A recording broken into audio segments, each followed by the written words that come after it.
Hey, Periscope. I'm gonna wait a couple of minutes for some folks to get in here, but it's Saturday, which means it's time for Saturday Scopes. One more again. Um, Thank you for coming back to Scope with me again this week. If you don't know who I am, my name is Shakana. Hey, Coconut. Saturday Scopes is just one of the ways I try to give back through with practical wisdom, good knowledge, topics, discussion, random things, all kinds of good stuff. We talk about a lot of things here. Also, give you updates on what's going on ministry wise. Hey, Allison, with Loved Right and with Until He Arrives, the singles ministry, all that good stuff. So today, I wanted to talk to you about settling, and the title for this scope was I Won't Settle. It's something that's really easy to do and think something that we all have to deal with at some point or another. We're faced with decisions. We have opportunities arise. We have jobs. We have relationships, all those different things where there are many, many opportunities for us to settle. And a lot of times the reasons that we settle, let me rewind. A lot of times we don't even realize that we have settled until we're further down the road than we intended to be. So I'm just going to jump on in. We're going to start with careers and work and jobs and things like that. I recently got a job. I got an offer on Wednesday, I think it was, Tuesday, Wednesday, one of the days. I don't remember exactly which day. It was the 7th. A company that I had interviewed with called me to offer me the position officially. I accepted, so I'm going to work real soon. Anywho, during my job search, I was applying for jobs. I was filling out applications. My neighbors were telling me about jobs. Friends were telling me about jobs. And I was praying. I was seeking God. Okay, which job do I need to apply for? Which one's for me? Blah, blah, blah. So as I was going through this process, some of the jobs I knew I could do. I knew I was qualified. I had the experience, had the qualifications, the education, everything. But it came to a point where it was, I know I can do it, but it's not a challenge. I know I can do it, but it's not going to advance my career. It's not going to improve my skill set. It's not going to enhance me as an employee. So, excuse me, it came down to the point of really saying, are you going to take this job and settle because you know you can, or are you going to wait? And that check really came. There was a position that I knew I was qualified for. It paid really good money, but it was boring. It was tedious. It was something that I didn't want to do. The lady called me to interview. We had scheduled the appointment, and I wrestled back and forth with that thing, really trying to decide if I was even going to accept the interview, if I was going to go to the interview for the job. She gave me a very, very good job description on the phone interview. Gave me a good job description. Hey, Tiff. A good typical day's experience, what it was like on the job, all of those things. And even before I hung up the call, I was second guessing. I should have told her no. I really don't want to do this job. I went through all of those things in my head, and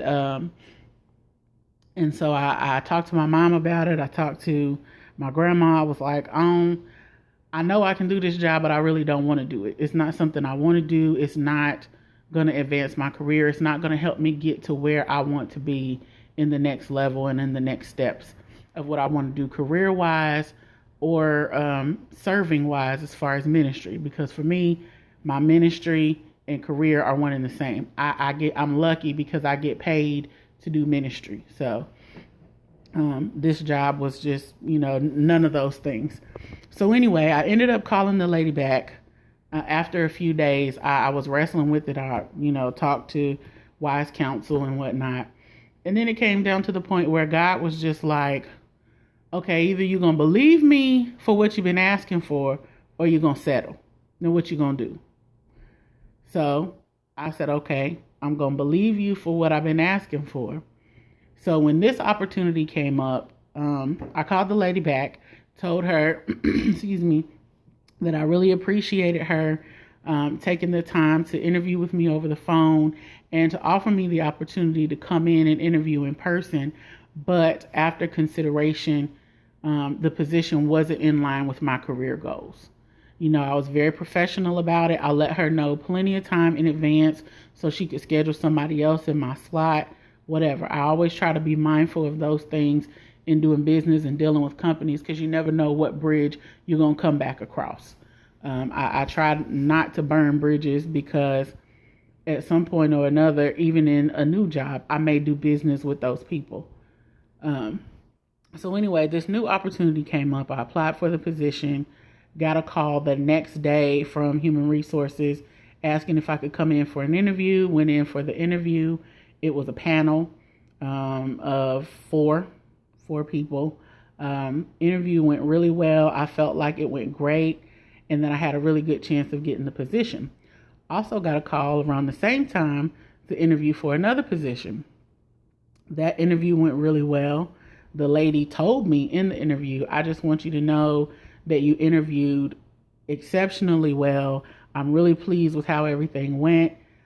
If I hadn't already committed to interviewing these other people, we'd be done. I'd just give you the position today.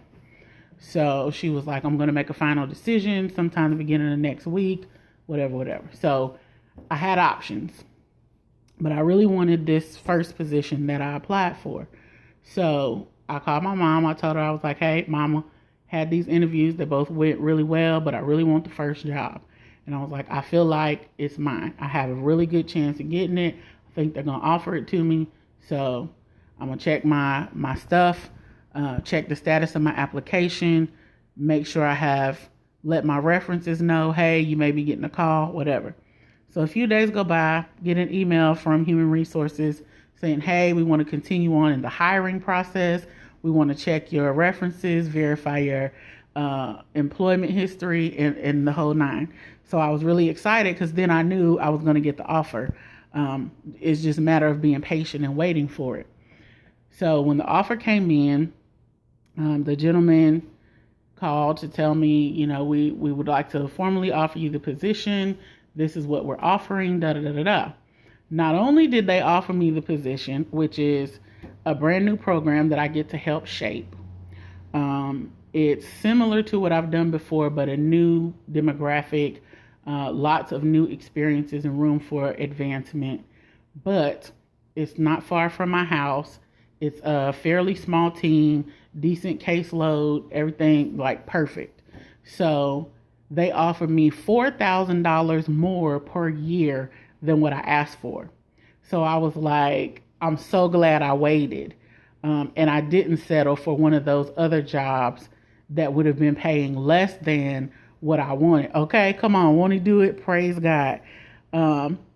I was so excited. I was like, thank you, Lord. I'm so glad I waited. So glad I trusted you in this position and trusting and believing for what I asked for, and standing on that promise that he would do it when I asked. So I'll be starting my new job on the 19th because I didn't settle. Same thing applies like in every area. There comes a point where either we're going to trust and believe for what we're asking for, and what we're believing for, and wait on it. The hard part is having the patience to wait on it, because we get impatient, we get frustrated, we get tired, we get weary, and we're just like, okay, well, this option is over here. I can deal with this. I can handle this. I'll take this one. But it's really not the best. It's really not that thing that was designed just for us to function and flow and excel in, and that's going to improve us and polish us and be a blessing to us. When God gives us things, there's no sorrow that comes along with that. There's no deficit, no lack, no it's all good and perfect gifts, you know. There's no drama. Hey Nollis, there's no nothing bad, nothing that you have to worry about or be concerned about. So instead of settling because I was nervous about, oh my gosh, it's coming down to the wire, I don't have a job, I don't have income, whatever, I came here on instructions and faith, believing, oh, I need to come more often, Alice. I'm sorry. I'm going to try to start doing that. But I'm always here on Saturday. So, thanks for looking for me.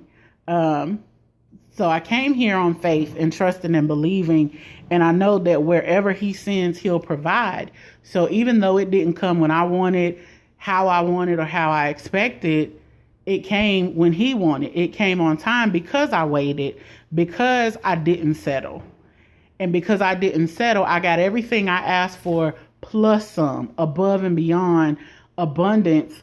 And I'll have extra money to do things, to sow into other areas of my life that I'm trying to improve on. I can invest. I can put money into my business, put money into my ministry, all of those things, and not take away anything from my household, and being able to pay bills and handle my business.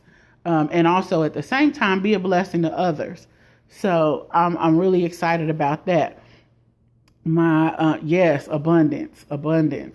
My second area of settling that I have really been challenged in, and it goes right along with the things I'm preparing for the singles workshop. And it's one of the main points that we talk about in there, is not settling in relationships. That's friendships, romantic relationships, family relationships, any type. Don't settle. You know, if things aren't going how you want them to, work on it. Put in the extra time to communicate. Make a little sacrifice. Compromise and say, okay, you know what? I don't like this. I can't do this, but this is what I can do. This is what I'm willing to do. I'm gonna be transparent and let you know I was in a situationship for a long time with a gentleman that had the potential to be my husband, but just wouldn't line his life up with God for real. He was still running from some things, God still working some things out in him. So in the process of time, there was this knowing in the back of my mind that said, you know, he could very well be the one. He has the potential to be the one, but he's not living up to those standards right now. So do you wait on the potential, or do you move on to what's already manifested? So it came to the point where I was preparing the stuff for the singles ministry, and God was just downloading all this information, all this stuff. And settling and potential are two of the things that he dealt with me about. Because, you know, you're always the first partaker of your word and the first partaker of the things that God gives to you for others.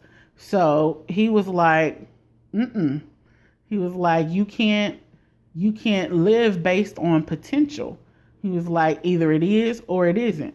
Because with potential, you may see a lot there, but if that potential isn't put into action, then it just remains potential. It's just like a ball. The ball is sitting still. You know it has the ability to roll and knock down the pins, but if it's never put into motion, the pins are still going to be standing. So although he had great potential, his words and his actions weren't lining up. So time came to move on. And even it was so crazy because my friend gave me a prophetic word before I moved here and was like, specifically, God told me to tell you your move is not about him. Either he's going to come in line and y'all are going to move and grow and move forward together, or he's not and God has another one waiting. I'm all for helping the ball roll, Knowledge, but if You can't want something more for a person than they want it for themselves. If they're not willing to move, you can push all day long, but that boulder ain't gonna go nowhere. I can encourage, I can give words of wisdom, I can give words of knowledge, I can help. I can only do my part. But if they're not willing to move and grow and change, then there's nothing I can do but move on. Because we should always be seeking to grow, to improve, to better ourselves and be better versions of ourselves every day. God said he moves us from glory to glory to glory. And that means we should always be improving, moving to new levels, higher heights, deeper depths. Amen. Evenly yoked. Come on. We should always be improving and going higher. If you're stuck and you refuse to move, you refuse to change, to grow, to better yourself, then I can't wait for you, because my life is still moving. Time is still moving. Either you're going to move or you're going to get left behind, period. No, it's not to change into what I think they should be at all. Just the fact that as adults, when you're a child, you play with toys and childish things. When you become an adult, you put away childish things. There are some certain things that should be put away as you mature, as you get older. There are some things that as a grown man, nobody should have to tell you. There are things that as a grown woman, nobody should have to tell you. It comes with maturity. And when you refuse to mature and when you refuse to grow into the potential of who you could be, then nobody can force you to step into that. You could be the next ruler of the free world, but if you never take a step towards that, I can't push you. I can't make you do it if you don't want it for yourself.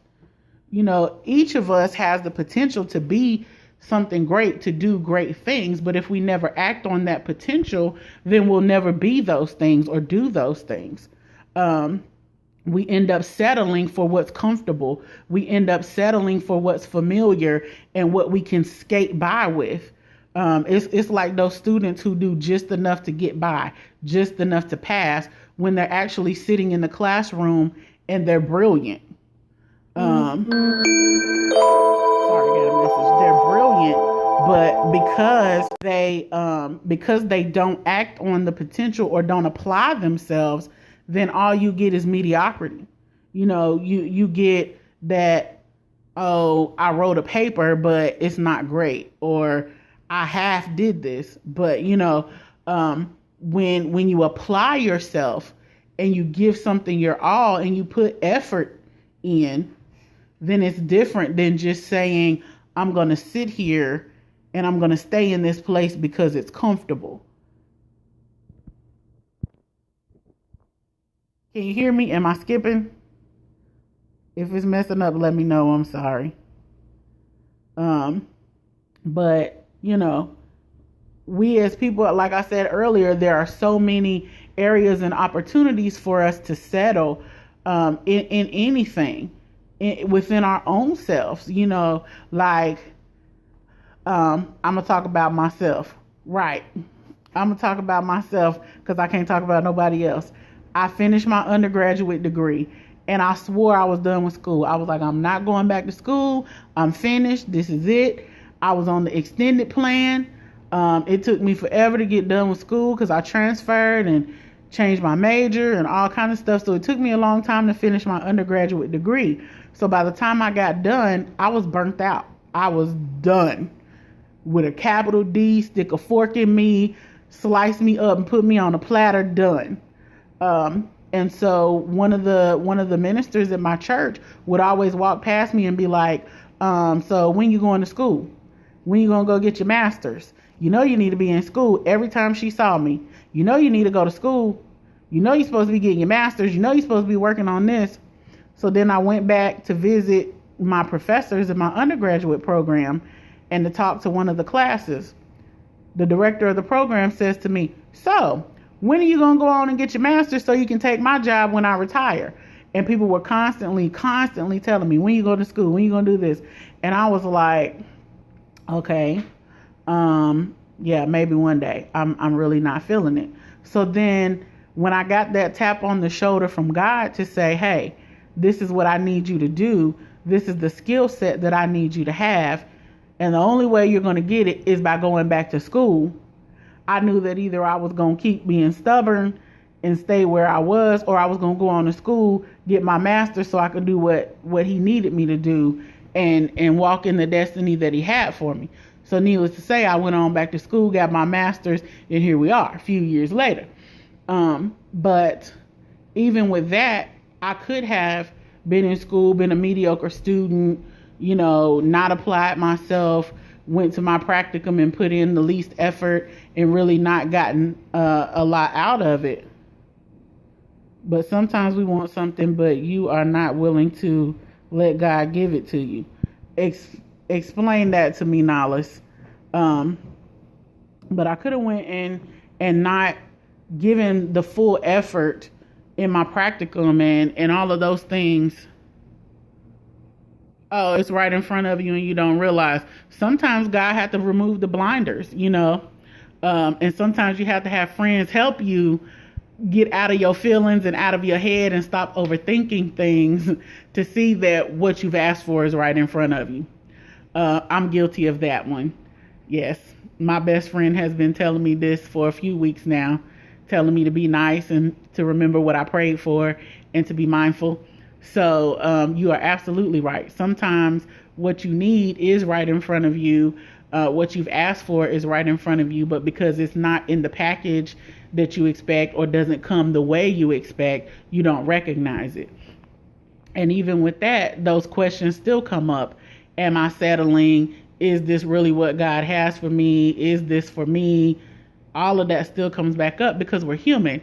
We're inquisitive. We always want to know, is this the best? Is there something better? Is this right? So I have made up in my mind that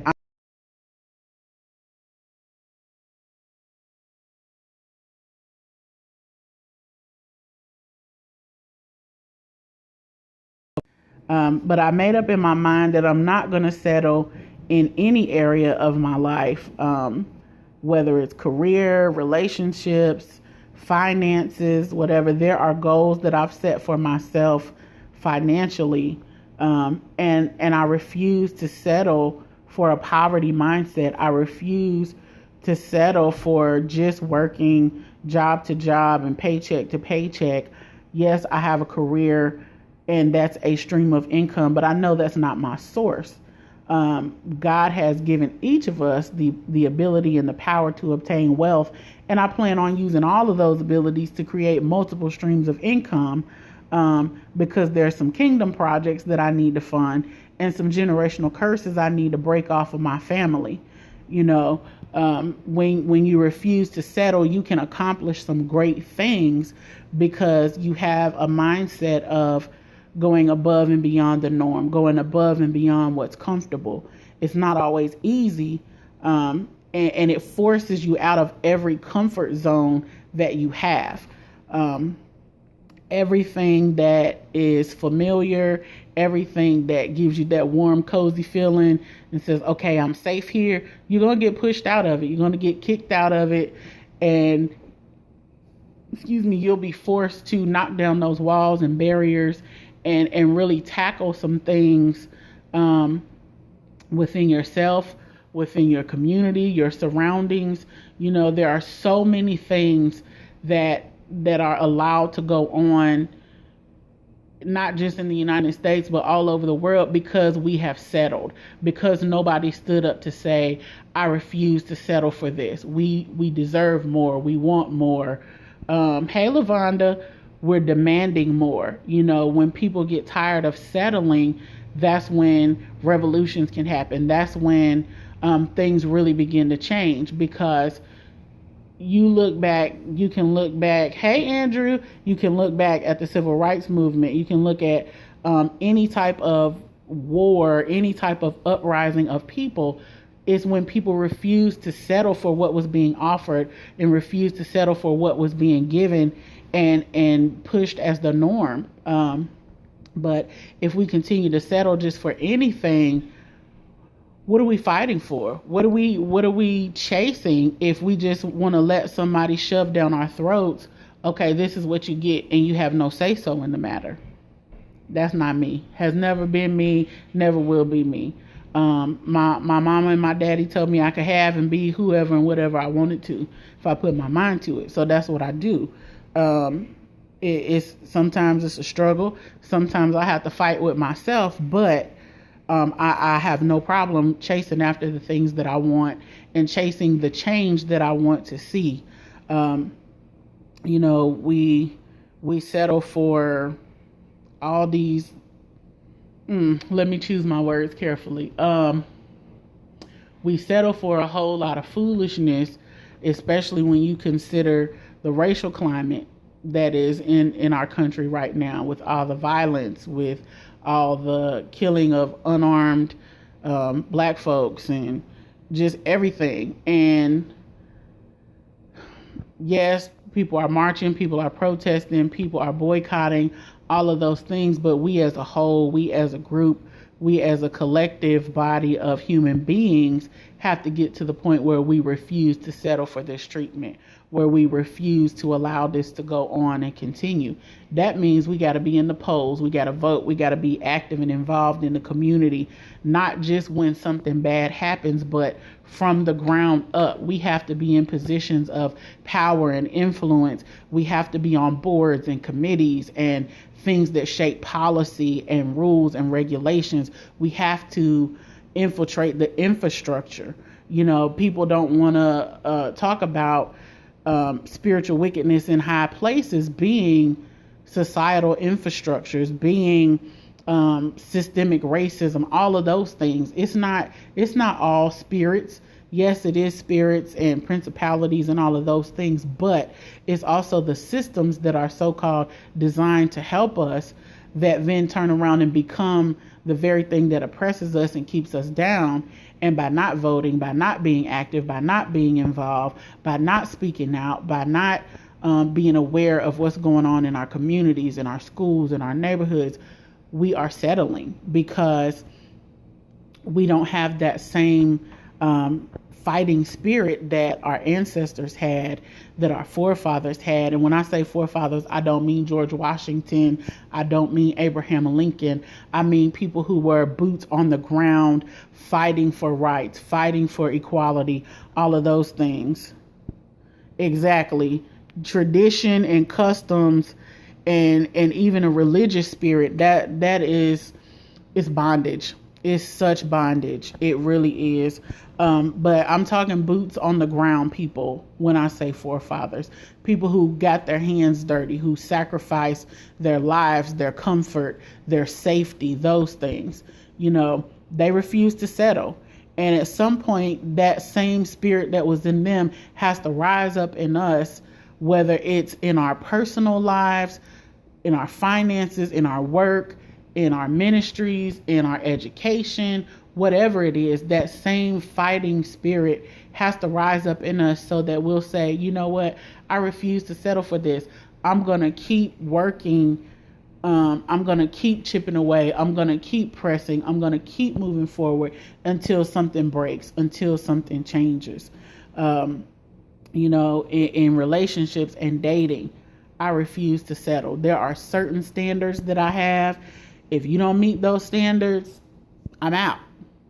I'm not talking you got to make a certain amount of money, you got to live this way and that way. It's character, it's integrity, it's honesty, it's the content of who you are as a person. I refuse to settle for someone who can't respect me, for someone who's not honest, someone who is unwilling to give their time to our relationship. I'm not going to settle for any of that. There are things I refuse to settle for at work.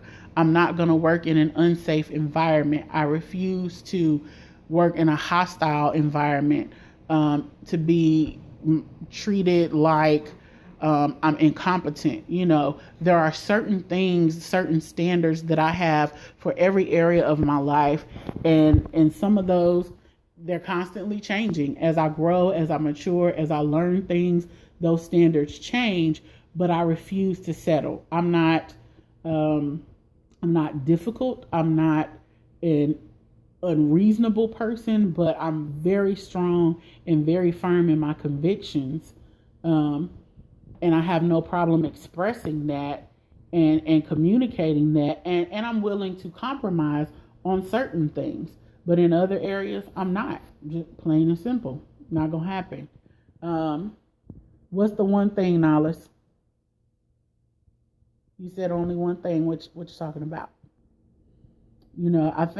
I hope that everybody has some areas. And if you haven't thought about it, I hope this is an inspiration for you to look at some areas where you may have settled, where you may be settling currently, or compromising your morals and values, or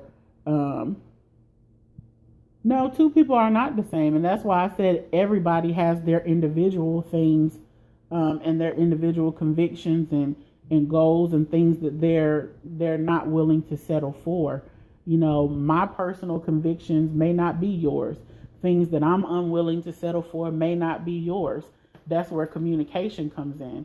And that willingness to sit down and talk with people and communicate and say, hey, this is how I feel about X, Y, and Z, and this is why.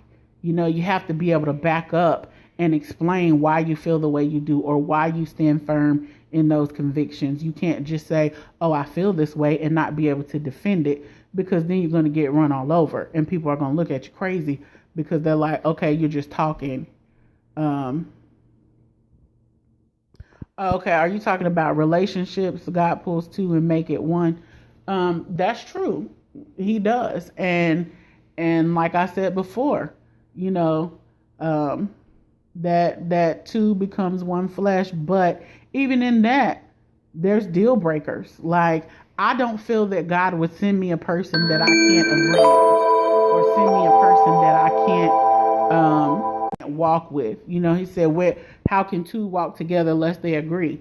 There are certain things that if we don't believe the same way, if we don't believe in the same God, we can't walk together. We can't walk together. Now, there's other things that we can totally disagree on, but that's not going to be a deal breaker for our relationship. Things like that. I don't mean refusing to settle to the point of being rigid and saying, oh, I'm not going to date somebody if they're not taller than 6'3". I'm not talking about stuff like that. I'm talking about character and the content of who you are as a person.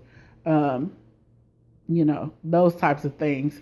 I don't have those types of requirements. I have a preference, but it's not a requirement, because I do understand that God gives us what we need, not always exactly what we want, because he knows what we need without us even asking. And if I was to ask for what I wanted, it probably wouldn't even be half of what I actually need. So I asked him to send me who he has for me. That way I know I can't go wrong. And then I'm checking, okay, God, is this who you sent? Do they have a godly character? Are they lining up? Are they matching up? Are their actions lining up with their word and his? So there's checks and balances, but I'm not unreasonable, So anywho, I hope that you are taking time to look at areas of your life. You're right. Sometimes God sends, but we push away. That's why it's good to have people that you can go to for good counsel. Because sometimes, because we're expecting things to come one way or to look a certain way or whatever, we miss out on what God has for us, because we're looking with our natural eyes and not our spiritual eyes. But if we have surrounded ourselves with godly counsel and good people, that's when they can step in and say, hey, you about to miss a blessing. Hey, reconsider this. Take a look at this, and they'll pump your brakes real quick and tell you, wait a minute, you're wrong here. Check this out. Look at this. But to that end, I am at the end of my scope today. I will try to come back in the middle of the week and do a midweek scope and tell you about some other things that are going on. And there's some other stuff I've been wanting to talk to you guys about and get input and feedback on and all that good stuff. In the meantime, again, you can check out my blog at cjaqis.blogspot.com. That's CJAQIS.blogspot.com. There's links there for my book, for my other ministry page, Loved Right. You can hit us up on Facebook. Yes, he will fix you up real good. He will, and he'll give you the desires of your heart. The key is to making sure those desires are rooted in him. But you can check me out there. You can find me on Facebook, on Twitter. You can check out the Singles Ministry on Facebook. It's at Until He Arrives, all one word. My other ministry page is at Loved Right, LOVEDRIGHT, Loved Right. So I'll be updating both of those regularly. We have an event coming up on October 22nd. If you are anywhere near Daytona Beach, come out and join us. The registration is on Eventbrite. It's a singles beach bash. We're having workshops that morning. You'll break for lunch on your own, come back for afternoon sessions. Then we're having a vendor's fair. We're having some games, some music and entertainment, s'mores around the fire. So it's going to be a great day, time to hang out, to be empowered, given some tools to prepare for relationships, for dating, for marriage, all that good stuff. I'm sorry, Nollis. Hey, you can book me. I do travel. So if you would like for us to bring the workshop to the Caribbean, we can make it happen. My passport needs some stamps, so we would love to come. We have a bunch of great stuff.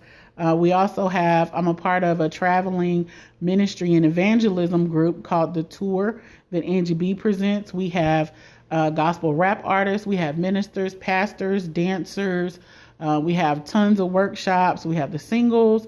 We have a marriage workshop. We have a workshop for teens, for authors, lots of good stuff. So connect with me on Facebook, drop me an email, and we would love to come out and get you some information about hosting the tour or the singles workshop, whatever you're interested in.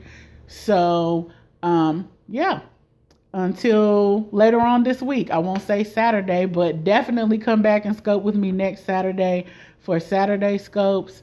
You can drop me a message if there's something specific that you want to talk about in Saturday scopes, or a topic that you want to delve into, or just things that you want to talk about that nobody else is talking about. We can talk about that too, as long as it's within reason and it's appropriate. I gotta put that disclaimer out because people get beside themselves sometimes. But yeah, I love to do this, and I love to talk to folks and try to help my brothers and sisters be empowered and encouraged. So I hope you have a great weekend and an even better week. Be blessed, and I will see you in the middle of the week. Bye.